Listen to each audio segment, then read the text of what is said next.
The Bible. It's 66 books of history, stories, letters, and poetry that fit together to form God's one big story.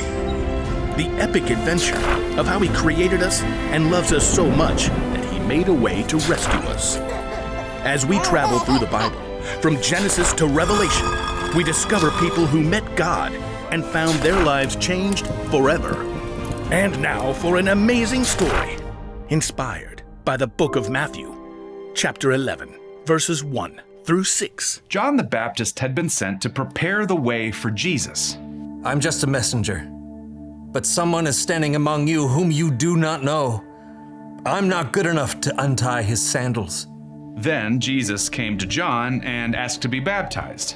Let it be this way for now. It is right for us to do this. It carries out God's holy plan.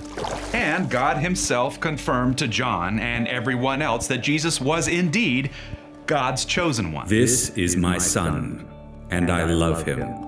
I am very pleased with him. So John must have felt like he was on top of the world. He was on the right track, doing exactly what God had called him to do.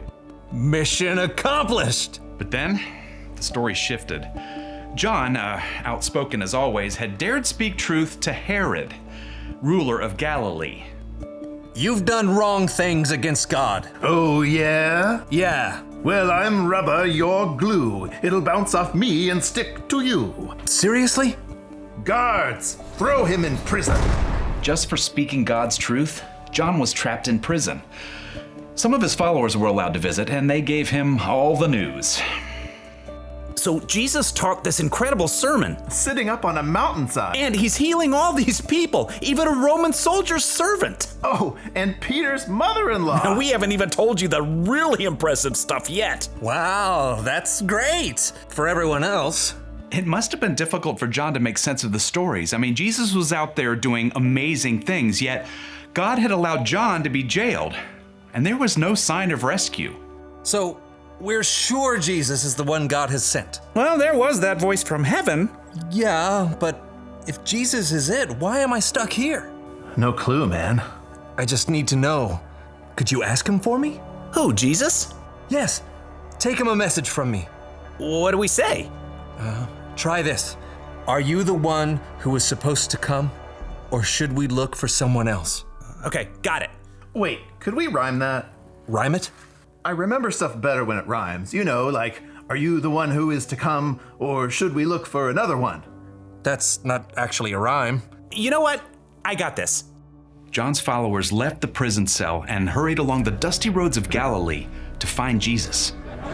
Oh, check out that crowd. Where's Jesus? Oh, I can see! There's... Wow! Is that what a tree looks like? John's followers crowded in closer. Ahead they spotted Jesus, holding out his hand to another man on a mat. I'm standing! I'm walking! At last, John's disciples reached Jesus. Your cousin John sent us to ask you something. Let me think. Are you the one who is to come, or should we look for another one? Jesus studied the two men. He took in the crowd around them, some of them laughing and crying for joy, others crowding in, waiting to be healed. Go back to John. Report to him what you hear and see. Blind people receive sight. Disabled people walk. Those who have skin diseases are made clean. Deaf people hear. Those who are dead are raised to life. And the good news is preached to those who are poor. Blessed is anyone who does not give up their faith because of me. John's followers looked at the crowd around them.